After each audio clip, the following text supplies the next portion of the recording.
dezembro, a gente continua, não tem problema. Nós acreditamos numa igreja de ministro, nós acreditamos profundamente. Aliás, nós temos tentado muito, né? E temos lutado bastante para romper com a ideia clerical. Do clero, em que nós estabelecemos uma pessoa e um ponto pelo qual aquela igreja sobrevive. Isso é uma loucura. É? Não. Liga o microfone dele, já está pregando, irmãos.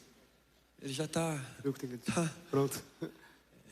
É o mesmo Espírito que habita em nós, né, Sol? Exatamente. Todinho alinhado. E então a gente está utilizando esse mês para ouvir os filhos. O Sol também é outro filhão amado. Chega pertinho. Filho espiritual dessa casa. Trouxe torcida. A família, né? A família, né? Trouxe a família. E é isso mesmo, né, irmãos? Quem ganhou o real sentido da família torce pelo outro. Não torce para ele se lascar, não. Vocês não têm noção do que eu fazia quando os meus filhos jogavam na beira de um campo, como torcedor. E eu pensei que isso tinha passado. Vocês não têm ideia do que eu faço agora quando eu vou lá no jogo dos meus netos. Você ficaria escandalizado. Mas eu quero dizer uma coisa para você. Eu não estou nem aí. Então nós temos aqui o sol. Terça-feira é um dia importantíssimo, viu, gente? Não esqueça desse dia. Terça-feira é o dia dos avós. Terça-feira. Que coisa linda. Lindo, lindo. Eu tenho dito que quando a gente casa, a gente morre um pouco. Quando o filho nasce, a gente morre tudo. Mas quando nasce o neto, a gente ressuscita. Não é assim, amados? O Sol já está conosco há anos. Ele é um filho querido, juntamente com sua esposa. Sua filhinha exala amor pela gente, por mim. É uma coisa linda demais. E nós vamos receber do Pai, como uma família. Nós estamos na nossa sala grande, não é assim, irmãos? A gente ouve todos. Lá em casa tem dia que o Guilherme toma a palavra, tem dia que é o Caio, tem dia que é a Karina. E acredite, tem dia que é o Teteu, o Luca, a Lívia, porque é assim uma família. Todos são importantes. E nós ouvimos todos. Todos. Porque nós acreditamos que cada membro é um ministro e que cada casa é uma igreja. É isso. Eu não tenho interesse nenhum de centralizar algo em mim aqui. Aliás, estou vivendo um tempo que eu sei que tudo aquilo que nós precisamos para o avanço do reino já está entre nós e em nós. E nós precisamos lançar esses tesouros, essas pérolas, porque os filhos, eles são os instrumentos pelos quais nós venceremos o inimigo na porta da cidade, diz a palavra de Deus. Os filhos são heranças benditas. Eles são flechas. E eu desejo isso só. Que você, como toda uma geração de filhos espirituais, eles cumpram o propósito e cheguem a lugares mais altos, mais distantes que o Pai tem planejado. Pai, nós te agradecemos por essa manhã, por esse ajuntamento. Obrigado, Pai, pela realidade daquilo que em Cristo Jesus nos tornamos, filhos amados. Tens prazer em nós. Somos irmãos, cujo nosso irmão mais velho, o teu filho, o Rei dos Reis e Senhor dos Senhores, é a nossa referência, a nossa palavra, é o nosso modelo, é o nosso guia, é o nosso alvo, o nosso objetivo. Então nessa manhã, que à medida que o sol abrir a sua boca aqui, o sol resplandeça. O sol, tu és sol, Senhor Jesus. Tu és o sol da justiça. Então use esse pequeno sol, ó grande sol, para manifestar a tua glória e o teu querer entre nós, por meio da tua palavra. Recebemos o nosso irmão, o nosso filho, o nosso amigo com honra, com respeito, com temor. O consideramos, Senhor, superior a nós. Nessa manhã, recebemos e honramos a autoridade que o Senhor confia a Ele e o encargo dele compartilhar conosco. Em nome do Senhor Jesus. Amém e amém. Publicamente quero declarar mais uma vez meu amor, meu respeito, meu compromisso com você. Filho lindo. Eu te amo também, cara. Você é um paizão. Tamo junto. Bom dia, igreja. Graça e paz. Por incrível que pareça, né? O Nadinho... Eu não comecei a ler esse livro ainda, né? Mas vou ler, porque sou um facilitador da Escola de Reis. Nós vamos usar ele.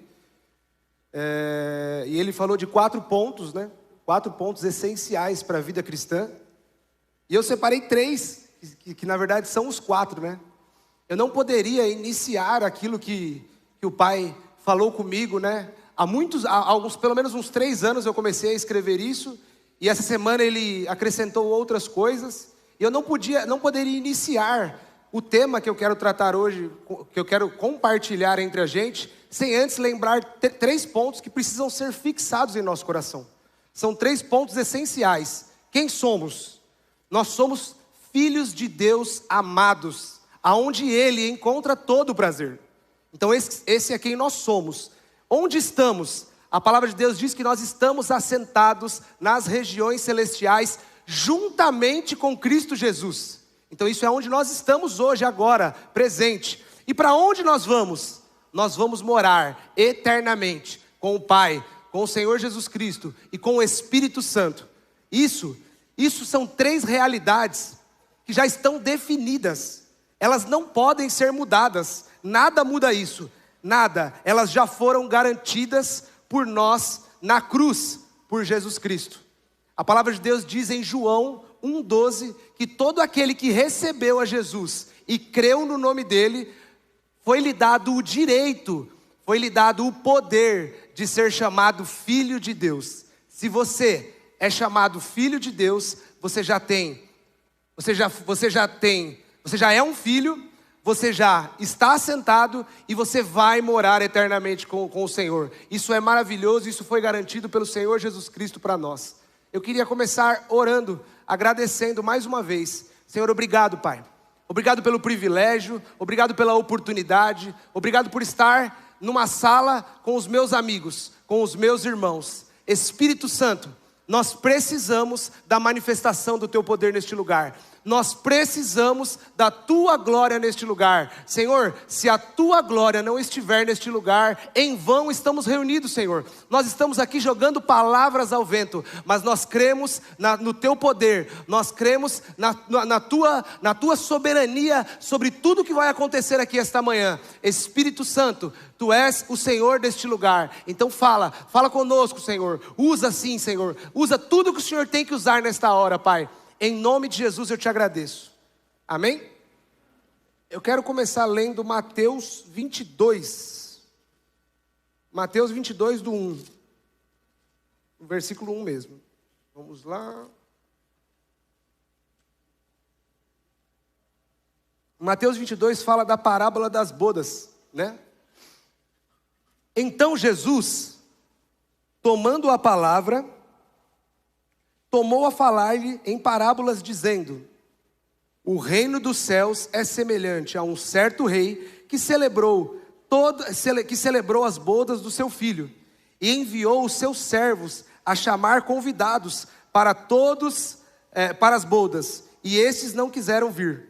Depois enviou outros servos, dizendo: dizei aos convidados: eis que tenho o meu jantar preparado, os meus bois e cevados já mortos, e tudo já está pronto, vinde às bodas. Porém eles, não fazendo caso, foram, um para o seu campo, outro para os seus negócios, e outros apoderaram-se dos servos e os mataram. O rei, tendo notícia disso, encolerizou-se e, enviando os seus exércitos, destruiu aqueles homicidas e incendiou toda a cidade. Então disse aos servos: as bodas, na verdade, estão preparadas, Mas os convidados não eram dignos. Ide, pois, às saídas dos caminhos e convidai para as bodas a todos os que encontrarem. E os servos, saindo pelo caminho, ajuntaram todos quanto encontraram, tanto maus quanto bons. E a festa nupcial ficou cheia de convidados. E o rei, entrando para ver os convidados, viu ali um homem que não estava trajado com as vestes nupciais. E disse: amigo, como entrastes aqui, não tendo vestes nupciais? E ele emudeceu. E disse então o rei ao servo: amarrai-o aos pés e às mãos, e levai-o, e lançai-o para as trevas. Ali haverá pranto e ranger de dentes. Aí finaliza o texto com: porque muitos são chamados, mas poucos são escolhidos. Um texto que por vezes que as pessoas se confundem, achando que está dizendo assim, tipo assim, são poucos os salvos, né? São poucos os salvos. Então assim, tem muita, o chamado é grande, né? A gente prega o evangelho para muitas pessoas, mas só poucos vão se salvar. Aí nós estamos dizendo que a graça é pequena e ela não é suficiente para alcançar muitos. Mas na verdade é o contrário, né? É uma outra realidade. Nós vamos falar hoje sobre uma vida digna diante do Senhor. Uma vida digna diante do Senhor. Jesus disse que muitos são chamados, mas poucos são os escolhidos. Nós fomos salvos pela graça. Isso é maravilhoso. Em Efésios 2, 8 e 9 diz assim: vocês são salvos pela graça, e isso não vem de vocês, isso vem do Senhor, para que vocês não se gloriem de tal salvação, né? Mas fomos chamados a pagar um preço, se quisermos viver uma vida digna diante do Senhor. Aí o mesmo texto de Efésios 2, no 10 fala: vocês foram salvos para as boas obras. Então nós fomos salvos pela graça. Isso não vem da gente, nada fizemos para isso. Isso é totalmente, o Senhor Jesus fez isso por nós. Nós não tínhamos condição de pagar tal preço pela salvação. Mas ele continua o texto no próximo versículo dizendo: mas vocês foram salvos para as boas obras, para viver uma vida digna diante do Senhor, para viver uma vida nos padrões do céu, né? Isso não quer dizer que agora nós vamos viver pelo nosso próprio esforço. Ele não está falando assim: pô, eu salvei vocês, agora vivam com a força do próprio braço. Agora corram, agora dê tudo de si. Sim, dê tudo de si, mas não pela força do próprio braço. Nós dependemos totalmente do Espírito Santo e da força do seu poder. A chave para viver uma vida digna diante do Senhor é depender dele e estar disponível. A chave para vivermos uma vida digna diante do Senhor, nos padrões do céu, é depender do Espírito Santo totalmente e estar disponível para aquilo que Ele quer falar para nós. Então assim nós viveremos. E eu separei 3 pontos, né? E outra coisa, eu também não estou dando uma receita aqui. Não é uma receita, então agora eu vou pegar esses pontos, vou praticar eles. Não, eles sim, são importantes para a nossa vida. Mas eles são só um início, é só um princípio sobre a nossa vida. Eu vou falar alguns pontos aqui, mas tem muitos mais pontos para vivermos uma vida digna perante o Senhor, né? O primeiro ponto que eu separei é: precisamos conhecer a vontade do Pai. E aí eu me espantei logo cedo, por quê? Porque o Nadinho veio e falou dos 3 pontos, e aí eu falei assim: caramba, eu vou iniciar com esses 3 pontos, né? Jesus disse: eu só faço aquilo que vejo meu Pai fazendo. E eu não consegui, pelo menos eu não consegui não linkar uma coisa a outra. Eu só faço aquilo que eu vejo meu Pai fazendo. O Nadinho fez e já estava pronto, já estava preparado para falar esses 3 pontos que são importantes para nós, né? Não podemos viver tal como Ele é, sem saber o que Ele está fazendo. É importantíssimo, para conhecer a vontade do Pai, nós precisamos saber o que Ele está fazendo. E João 5,19, fala lá: mas Jesus respondeu e disse-lhes: na verdade, vos digo que o Filho por si mesmo não pode fazer coisa alguma, senão vir fazer ao Pai. Porque tudo quanto Ele faz, o Filho faz igualmente. Então, um dos principais pontos para vivermos sim uma vida, uma condição aqui na terra, uma condição que condiz com a nossa posição, é entender o que o nosso Pai está fazendo. Se a gente for ler o Velho Testamento, nós víamos, tinha uma nuvem após o Egito, após a saída do Egito. E aquela nuvem, ela ficava parada por um tempo, e os israelitas ficavam ali. Mas quando essa nuvem se movimentava, eles precisavam se movimentar e acompanhar o que o Pai estava fazendo. Se alguém ficasse para trás, ele estava fora daquilo que estava acontecendo. E por vezes nós precisamos viver isso hoje. Isso não tem a ver com o Velho Testamento. Nós precisamos entender o que o Pai está fazendo neste momento. Como Ele quer trabalhar dessa forma. Às vezes aquilo que aconteceu ontem, não necessariamente, se eu fizer igual hoje, vai acontecer. Porque o Pai pode estar fazendo de outra forma. Então, precisamos conhecer a vontade do Pai. As Escrituras dizem que existirão homens no futuro que dirão, Senhor, Senhor. Mas Jesus dirá a eles, eu não os conheço. Como, né? Jesus conhece a todos, né?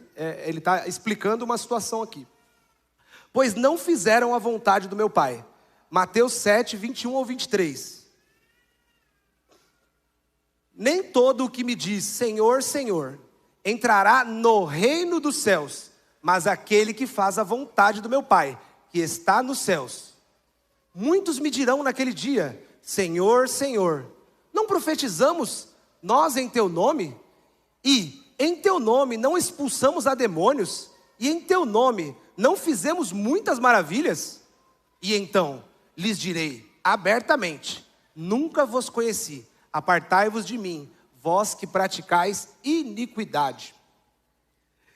E então, existe sim, nós precisamos sim entender o que o Pai está fazendo. Nós precisamos entender em que estação nós estamos, para vivermos de acordo com os padrões do reino dos céus, né? Não é necessário fazer a vontade do Pai para ser salvo.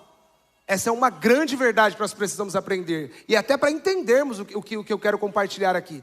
Nós não precisamos fazer a vontade do Pai para ser salvo. Porque quem fez a vontade do Pai para sermos salvos foi Jesus Cristo. Ele sim cumpriu toda a vontade do Pai. Ele sim cumpriu toda a lei para que fôssemos salvos. Para que se cumprisse Efésios, aquele texto que eu li, Efésios 2, do 8 ao 9. Então foi Ele que fez toda a vontade. Pois Jesus já fez. Mas para vivermos uma vida digna diante do Senhor, nós precisamos sim fazer a vontade dEle. Existe uma grande diferença. Existe uma grande diferença em eu fazer algo achando que o Pai quer que eu faça, porque por vezes nós estamos fazendo um monte de coisa, nós estamos fazendo várias coisas, nós estamos ocupados com várias coisas, com vários serviços, e a gente acha que aquilo é a vontade do Pai. Pô, mas é o certo a fazer. Pô, mas é legal, mas é bom. Pô, mas eu estou ajudando. Mas não necessariamente. Não necessariamente.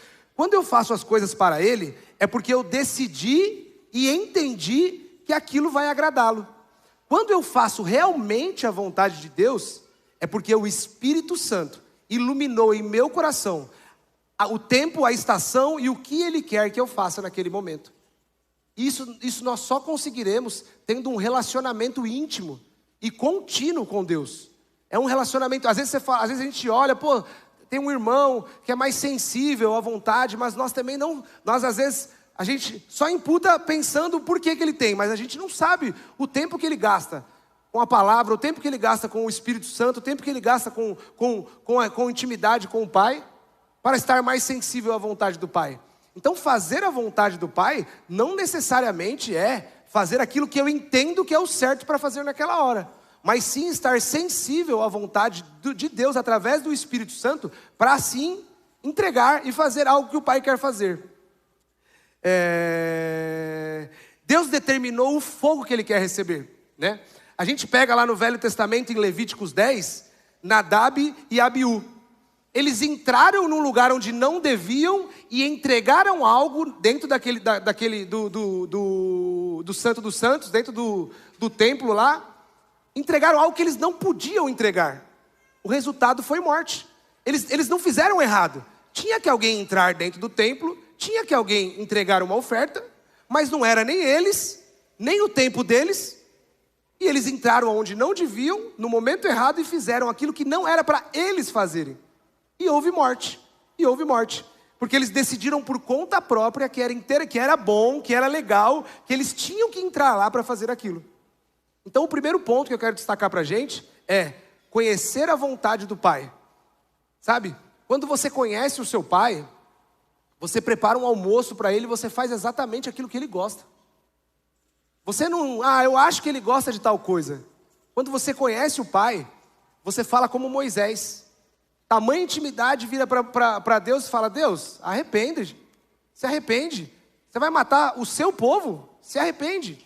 E aí às vezes a gente pode ler, né, talvez uma primeira vez e achar que foi irreverência dele. Não, isso foi intimidade. Ele conhecia aquele pai de amor que não queria acabar com aquele povo. Aquele pai não queria acabar, Deus não queria matar. Mas Deus estava vendo se aquele líder que ele ia levantar era o líder que conhecia ele, que conhecia o coração dele. Então o primeiro ponto que eu quero destacar é conhecer a vontade do Pai, né? Se a igreja não se move guiada pela vontade do Pai, ela acaba cometendo iniquidades, ela acaba errando o alvo, ela não respeita as regras do céu, os padrões do céu. Quando a gente não se move, porque a Bíblia fala em Romanos que tudo que a gente faz sem fé é pecado. Qualquer coisa que você faz, você que é crente, nasceu de novo, sem fé é pecado. Nós precisamos ser guiados pela vontade de Deus. E tudo que a gente fizer, que não estiver debaixo da vontade do Pai, nós cometemos iniquidades, não respeitamos, erramos o alvo. Por isso, a palavra diz que muitos são chamados. Muitos são chamados. A salvação, ela é maravilhosa. O Senhor disse: eu morri por todos. Ele disse que morreu por todos. Mas nem todos têm feito a vontade de Deus. Muitos são chamados, mas poucos são os escolhidos. Aqueles que estão dispostos a dizer: eis-me aqui, eu quero, eu estou disponível. Aqueles que decidiram conhecer a vontade do Pai e vivem somente, não tem reserva, vivem somente para ouvir a vontade do Pai e andar de acordo com a vontade do nosso Pai. Porque Jesus disse: eu só faço o que eu vejo meu Pai fazendo. E se Ele é o maior modelo que nós temos, nós precisamos andar como Ele. Porque Ele disse que tal como Ele é, nós somos. Então nós vamos viver e andar como Ele. O segundo ponto é subjugar o meu corpo. Subjugar o meu corpo. Em 1 Coríntios 9, 24 ao 27. Não sabeis vós que os que correm no estádio, todos na verdade correm, mas um só leva o prêmio? Correi de tal maneira que o alcanceis. E todo aquele que luta, de tudo se abstém. Eles o fazem para alcançar uma coroa corruptível, mas nós, porém, uma coroa incorruptível. Pois eu assim corro, não como coisa incerta.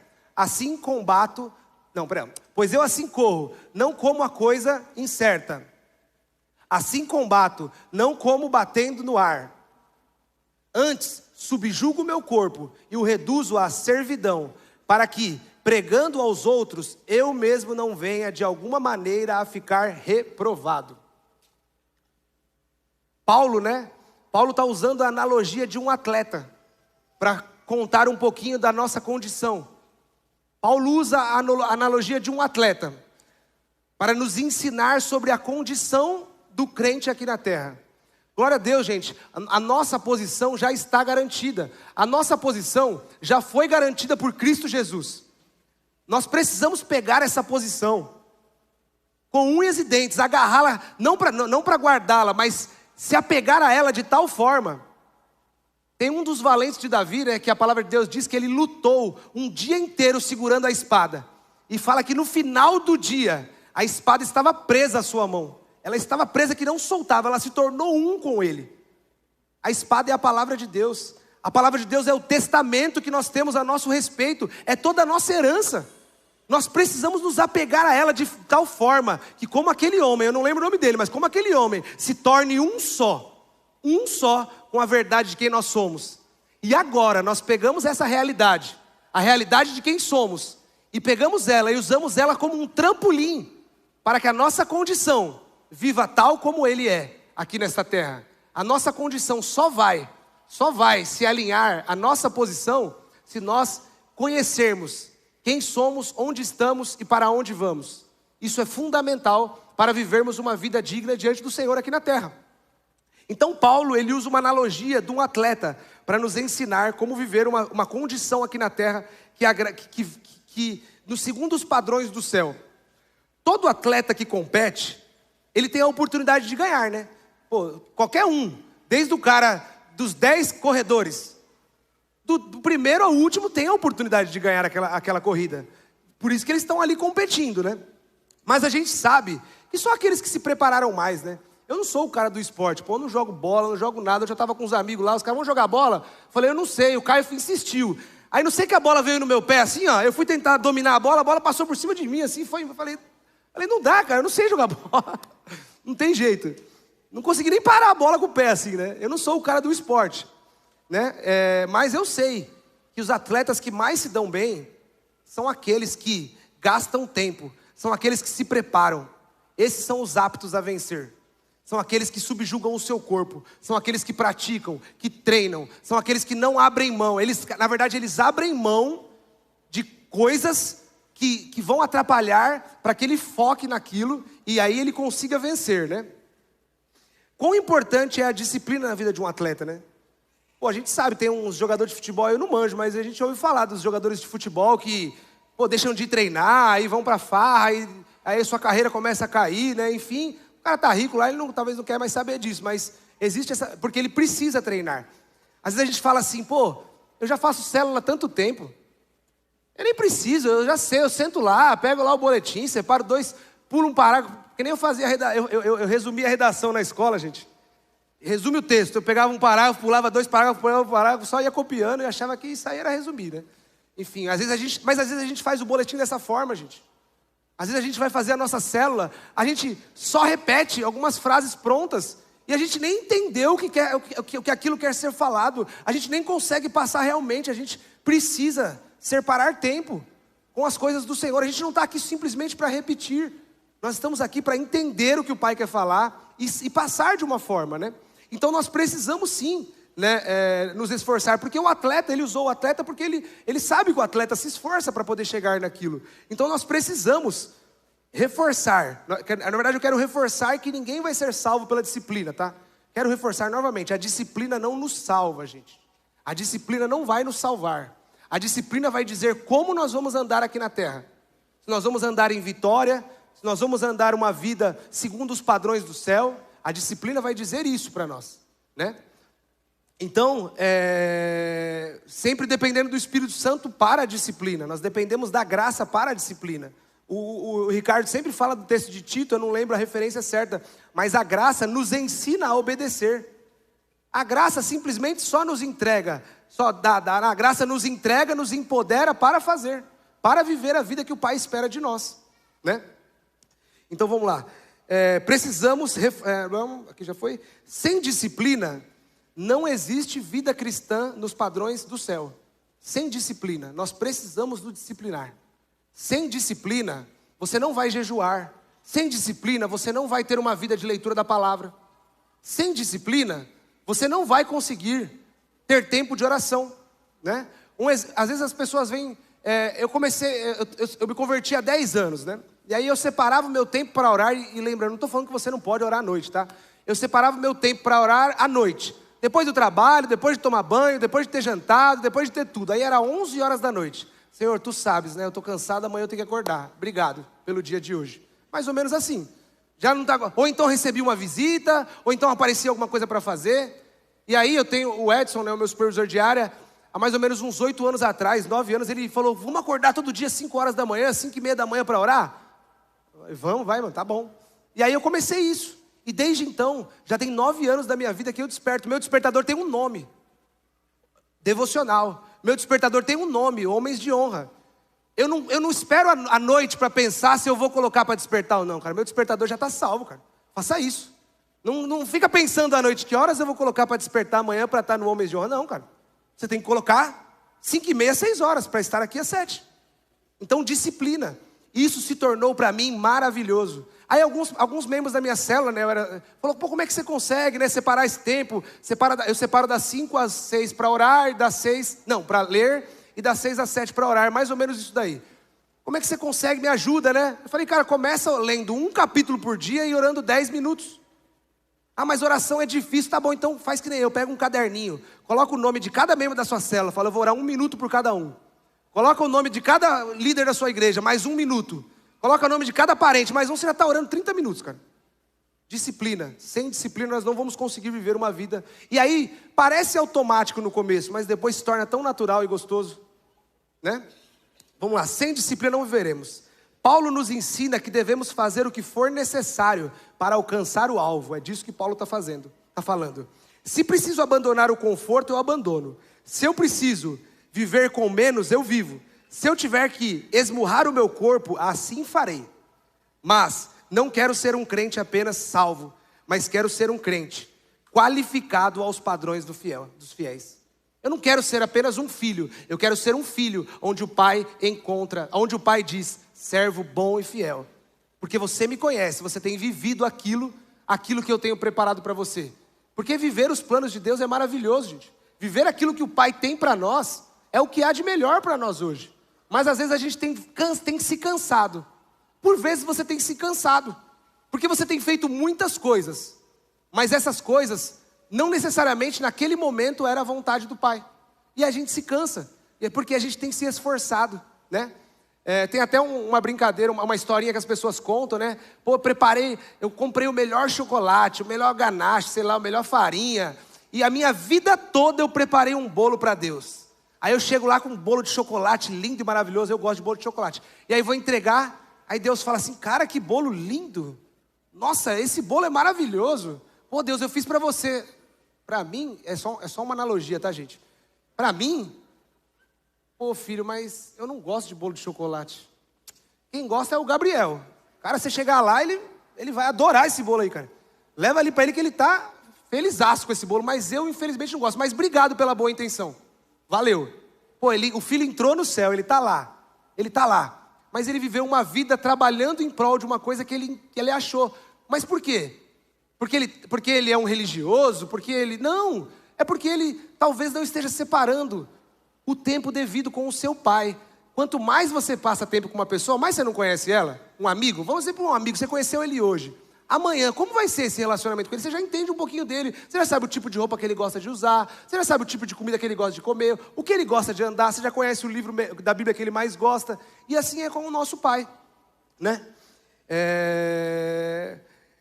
Você não precisa ficar preocupado com a sua salvação mais uma vez. Mas nós precisamos nos preocupar em viver a vida que Deus tem para nós. E responder a Ele quando Ele nos chamar. A vontade de Deus é que nós sejamos governados pelo seu Espírito. Assim andaremos e teremos uma vida digna diante dele. Essa é a vida que vence. Jesus venceu o pecado por nós. Jesus já venceu o pecado, já venceu a morte.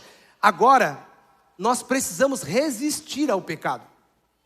O negócio agora não é vencer mais o pecado, é resistir ao pecado. A vida que vence, ela resiste ao pecado. Ela resiste. Ela entendeu que Jesus venceu, agora eu resisto ao pecado. E ele vai fugir de você. Às vezes você está lutando contra um pecado, lutando contra uma dificuldade, lutando com algo que você não consegue largar, mas na verdade você está lutando com as armas erradas. Você precisa conhecer a Jesus e ser achado nele. Você precisa encontrar algo maior e melhor do que aquele pecado. E aí a Bíblia fala que ele vai fugir de você. Acabou. A vida eterna ao lado do Pai já está garantida. Agora viver uma vida que vence aqui na terra está em aberto. Então o primeiro ponto é, precisamos conhecer a vontade do Pai. O segundo ponto é subjugar o meu corpo. E o terceiro ponto é combater o bom combate e guardar a fé. Viver uma vida digna diante do Senhor nos pede para correr uma corrida. Mas não de qualquer jeito. Precisamos correr de acordo com a vontade do Pai. 2 Timóteo 2, do 3 ao 5. Sofre, pois, comigo as aflições como um bom soldado de Jesus Cristo. Ninguém que milita se embaraça com os negócios dessa vida, a fim de agradar aquele que o alistou para a guerra. E se alguém também milita, se alguém também limita, não é coroado se não militar legitimamente. Então, para nós que somos soldados do Senhor, viver uma vida digna é questão de combate. Nós estamos dispostos a morrer e combater contra as trevas em todo o tempo. Pois existe uma guerra sendo travada neste momento contra o ego, contra as circunstâncias e contra o diabo.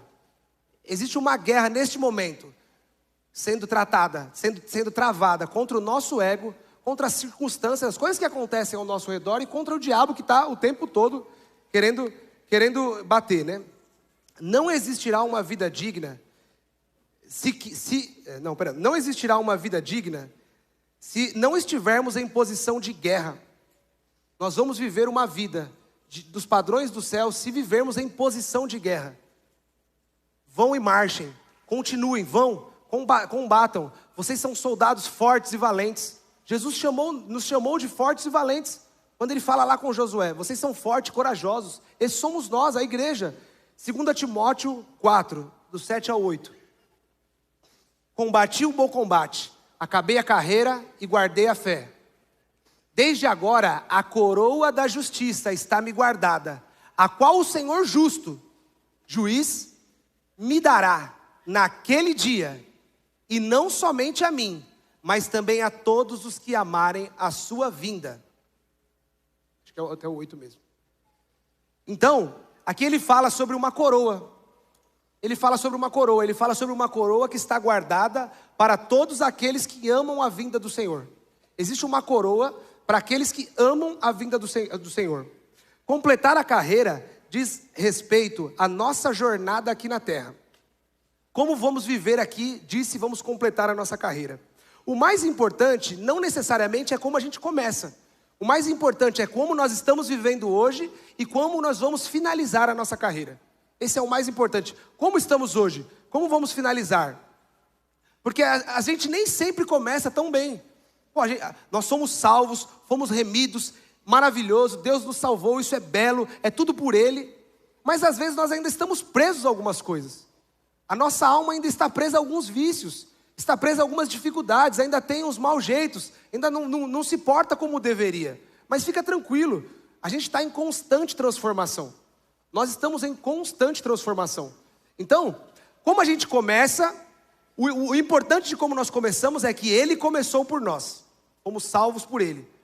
Agora, nós precisamos sim, por Ele, nos preocupar como estamos hoje. Como você está hoje? Reflita sobre como você está hoje. E você tem uma visão de aonde você vai estar amanhã?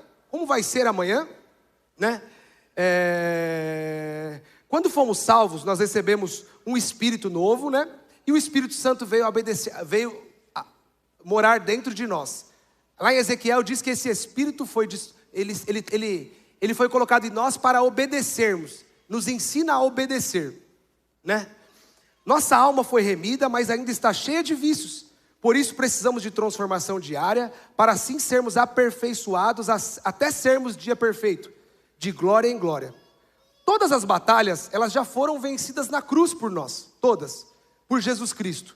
Está consumado. Quando ele disse está consumado, ele venceu todas as guerras, todas as batalhas. Nós somos chamados para vencer a batalha da fé. Hoje nossa batalha está na fé de tudo aquilo que já foi consumado por Jesus Cristo. Então a nossa batalha hoje é perseverar na fé daquilo que já foi conquistado por Jesus por nós na cruz, né? Para vivermos uma vida digna diante do Senhor, nós precisamos ser achados fiéis, viver à vontade, viver uma vida totalmente guiada pelo Espírito Santo, viver exclusivamente pela fé e na completa dependência do Pai. Apocalipse 12, 11. E eles o venceram pelo sangue do Cordeiro, pela palavra do seu testemunho, e não amaram a sua vida até a morte.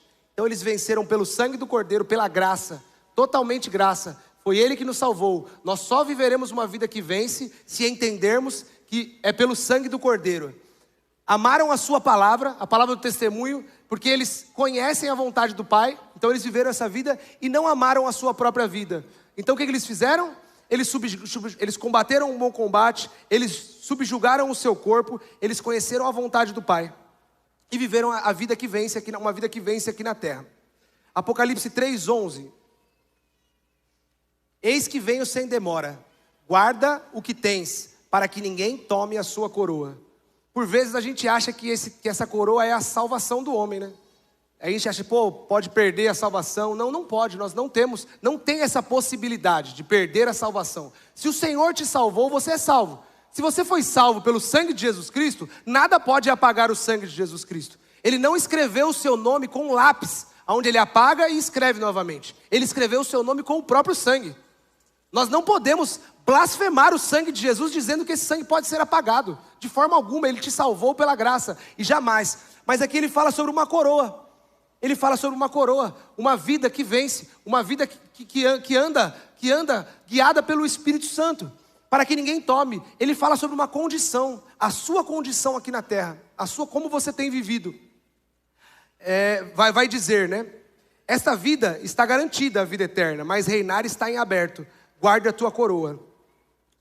Há um preço a ser pago se nós desejamos viver uma vida digna diante do Senhor. Mas não é por medo que vamos viver esse preço. Porque a gente pode falar assim, agora então eu estou morrendo de medo de tudo que foi falado, então vou viver uma vida com medo, vou viver uma vida preocupado, vou viver uma vida, vou fazer as coisas por medo de me lascar, vou fazer as coisas por medo de não viver a vida que vence. Eu vou fazer as coisas por medo, agora eu vou fazer para tentar conquistar alguma coisa. Não é isso, não é isso, não é isso pelo menos que eu quero passar para você, né? Não é por medo, e sim porque queremos estar diante do trono de Jesus e ser chamados servos bons e fiéis. O nosso maior desejo é estar diante do trono de Jesus Cristo e ser achado servo bom e fiel. Entra no meu gozo, vem participar comigo. E ele não está falando de vida eterna aqui, ele está falando de uma vida de reino, ele está falando de reinar, ele está falando de sentar à mesa. Lá quando Jesus fala lá para 7 igrejas, quando ele fala para Laodiceia, ele fala, eis que bato a porta. Ele não está falando bato a porta do ímpio, para poder entrar e salvar o ímpio. Não, ele está falando para a igreja. Ele chama a igreja de Laodiceia. Ele não está falando aqueles caras lá de Laodiceia, ele chama de igreja. Ele está falando com igreja. Eis que bato a porta e abro. Então o Senhor está batendo a porta do nosso coração agora. Ele habita dentro de nós, mas Ele quer comer com a gente, Ele quer desfrutar, Ele quer andar, Ele quer que nós perseveremos juntamente com Ele. Ele quer intimidade. Só através da intimidade nós vamos conhecer tudo isso. Eu separei 5 pontos aqui, rápidos para nós falarmos também aqui. 5 pontos para meditarmos, né? São, para mim, eu entendo como importantes para nós. Continuando sobre a nossa condição, né? O primeiro ponto é vigiar e orar.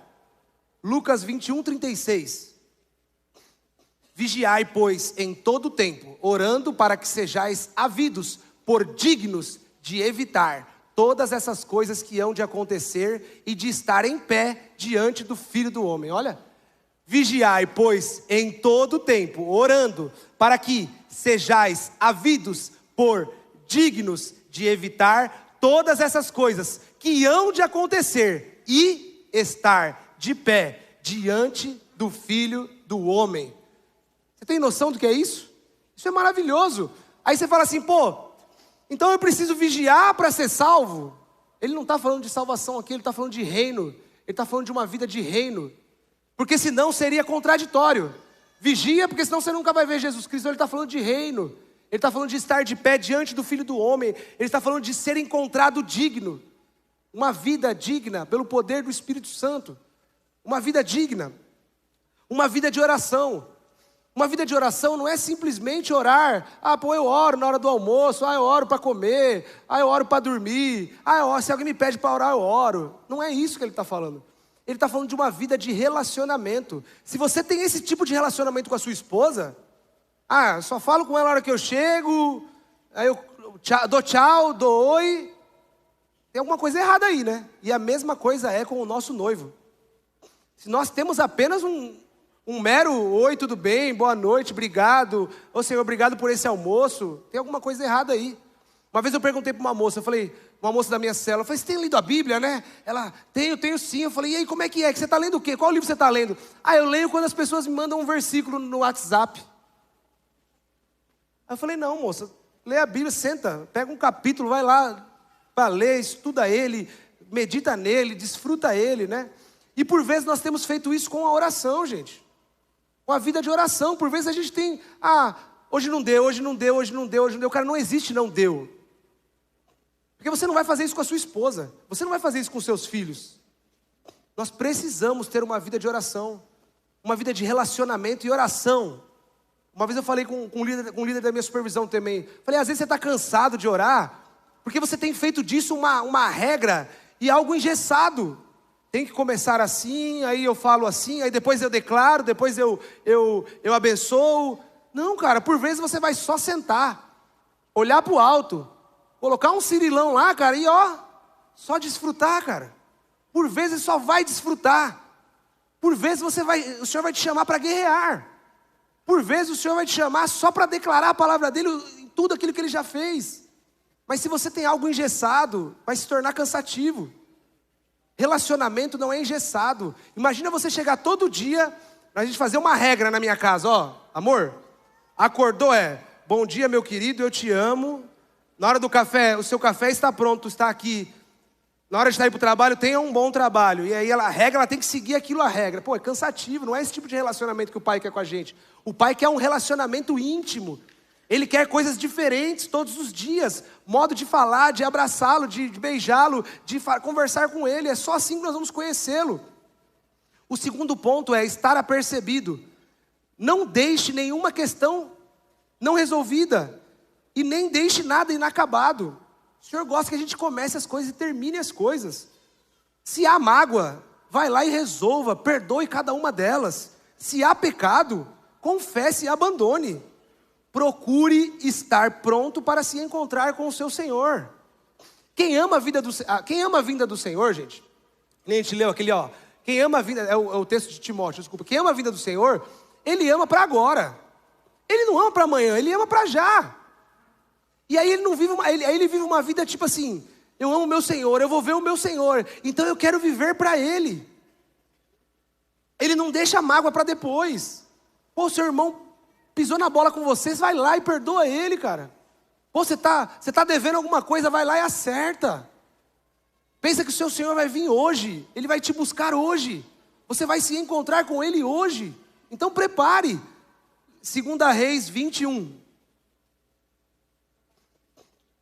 Naqueles dias adoeceu Ezequias de morte, e o profeta Isaías, filho de Amós, veio a ele e lhe disse, assim diz o Senhor, ordena a tua casa, ele fala, tem uma outra versão que fala, arruma a sua casa, mas tudo bem, vamos lá, ordena a tua casa, que significa ordenar, arrumar a sua casa, porque morrerás e não viverás.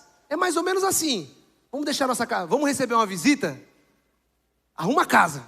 O pessoal vai chegar, vamos arrumar a casa, sai correndo, guarda o que tem que guardar, limpa, passa um pano. Essa é a vida que nós precisamos viver. Eu não estou falando de desespero, estou falando de viver uma vida organizada. Organize a sua casa, porque você pode se encontrar com o seu Senhor hoje mesmo. Ele pode vir hoje mesmo. Mateus 24, 43. Mas considerai isso. Se o pai de família soubesse a que vigília da noite havia de vir o ladrão, vigiaria e não deixaria que fosse arrombada a sua casa. Se a gente soubesse a hora exata, a gente pegava um dia antes e falava, vamos dar um trato nas coisas aí, né?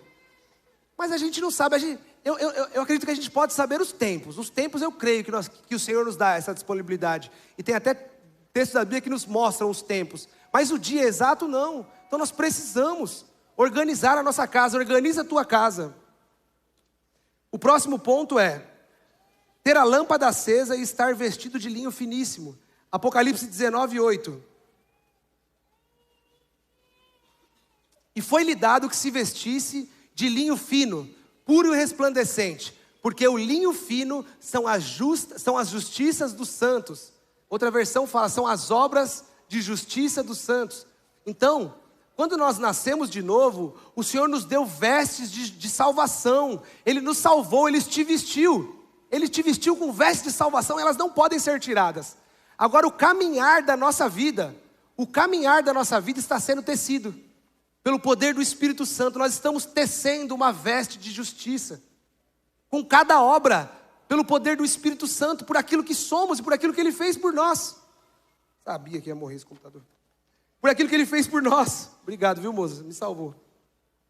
Então, ter uma lâmpada acesa. Tenha óleo de reserva para manter acesa essa lâmpada, porque a lâmpada apaga. Se você não tiver óleo de reserva, a hora que acabar e você quiser sair correndo para comprar, pode ser tarde demais, pode ser um feriado. É uma brincadeira, tá, gente? Pode ser um domingo que já não tem uma loja aberta, né? Vamos lá. Nós já estamos caminhando para o final já. Lucas 12, do 35 ao 37.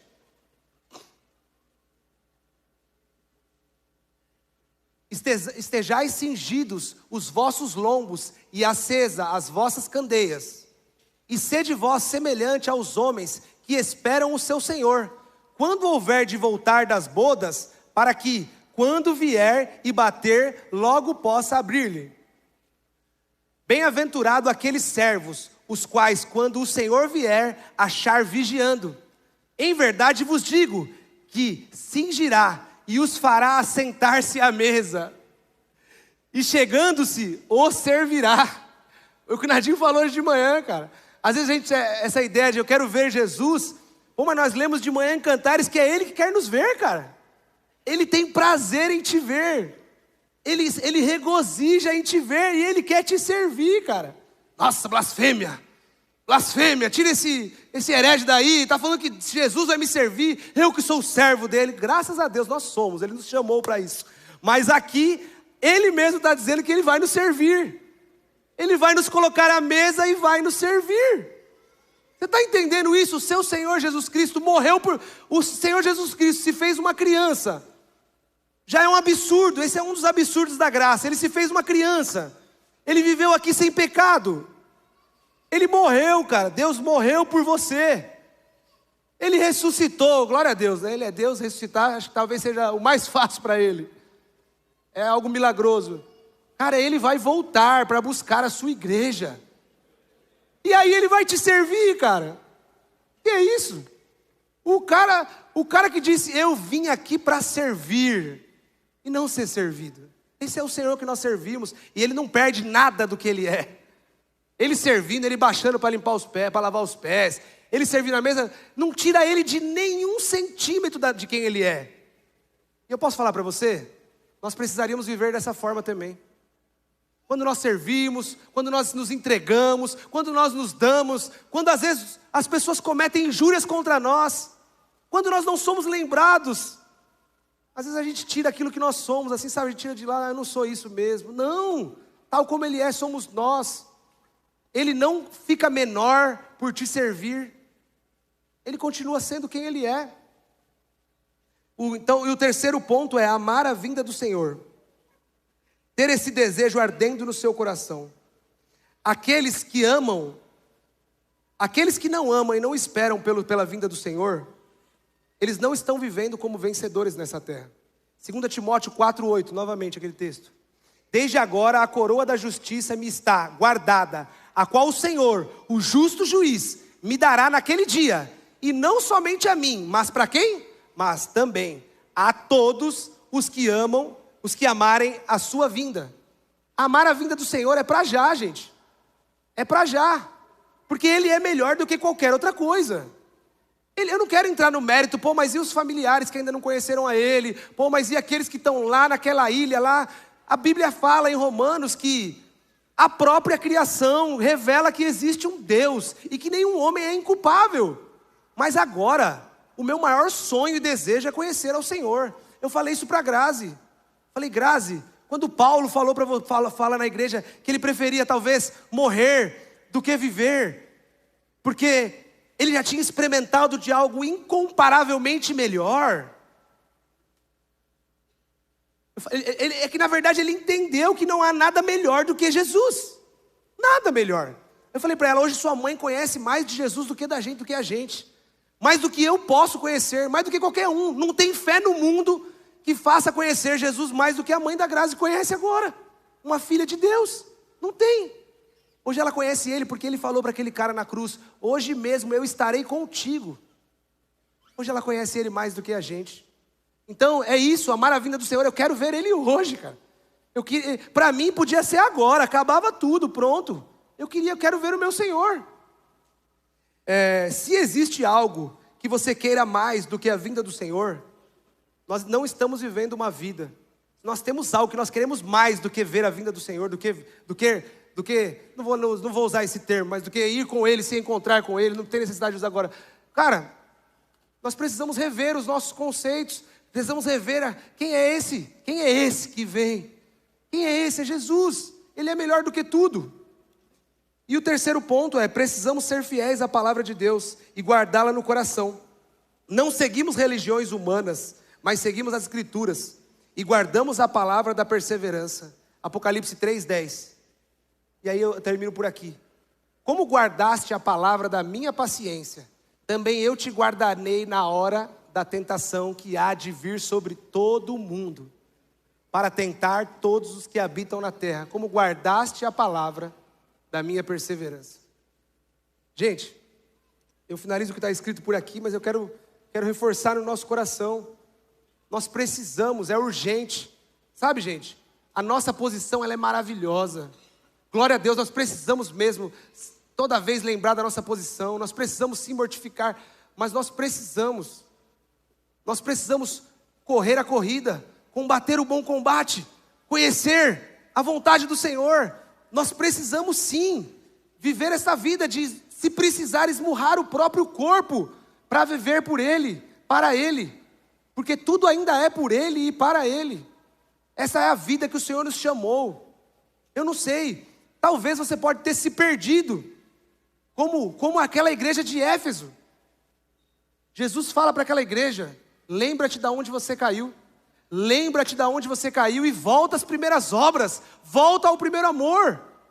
Volta, é por amor que a gente faz isso.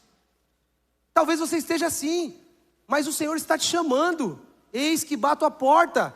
Quero entrar, quero que você viva a vida. Eu quero multiplicar a célula. Tem um texto que eu amo, Mateus 11:12. O reino desde os dias de João Batista, o reino dos céus é tomado por força e violência, e aqueles que usam de força e violência se apoderam dele. Sabe o que é isso, cara? Isso é uma vida para o Senhor, pelo Senhor e pelo Senhor. Caras, vamos multiplicar a célula, vamos pregar o Evangelho, vamos cuidar, vamos ler a Bíblia, vamos orar, vamos jejuar, vamos estar em comunhão, vamos congregar. Existem outros 1000 pontos aqui que a gente poderia falar sobre a condição do homem. A condição do homem ela é ilimitada. Mas eu queria deixar esses pontos para vocês hoje. E agradeço isso aí em nome de Jesus. Obrigado.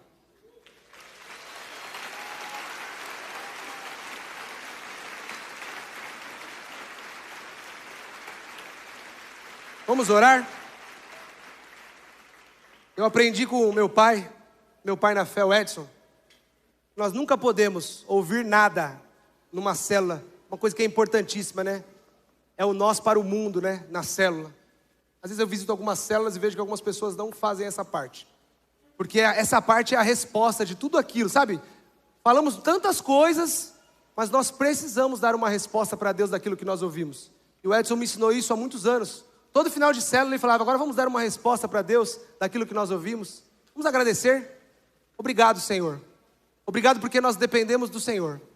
Sem o Senhor nós não podemos fazer nada disso, Senhor.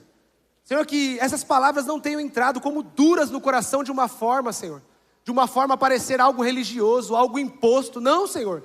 É algo maravilhoso. É algo que nós queremos viver. É algo que precisa estar no nosso coração, fluindo, bombando. É algo que precisa estar. É como um fogo que arde em nosso peito, que não nos dá descanso para vivermos as realidades do céu. Senhor, nós somos a Tua igreja, e a Tua igreja foi-lhe dado toda a autoridade para viver os desígnios do céu para nós. Pai, eu abençoo cada um aqui, Senhor. Eu recebo também da parte dos meus irmãos, Pai. Eu recebo para vivermos uma vida que vence, uma vida que ama, uma vida que combate o bom combate, uma vida, Senhor, que conhece a Tua vontade. Pai, em nome de Jesus, se tem corações aqui, Senhor, que se perderam em algum momento da sua jornada, nós estamos aqui, Senhor, eis-nos aqui. Alinha, Senhor, a nossa vida aqui comum com a nossa realidade, da nossa posição, Pai. Só o Senhor pode fazer isso, isso é um milagre. Eu não vim aqui, Senhor, trazer uma receita, Nós precisamos de um milagre, nós precisamos de um encontro com Jesus Cristo, com o Criador e Fundador de todas as coisas, com aquele que pode mudar e transformar uma vida, uma família, uma nação. É do Senhor que precisamos, é disso que eu estou falando, Senhor, é do Senhor que precisamos. Faz isso em nós, Pai, em nome de Jesus, em nome de Jesus, amém? É isso aí, gente.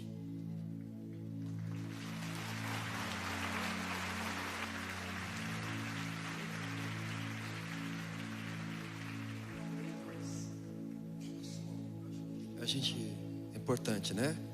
Nós falamos os 3 pontos: conhecer a vontade, subjugar o corpo, combater o combate e guardar a fé. É interessante que você hoje ministrou sobre a nossa condição diante dos homens, né? Mesmo? Um andar digno diante do Senhor é um andar digno diante dos homens, né? E quando você falou no final dos 5 pontos, você falou o primeiro, vigiar.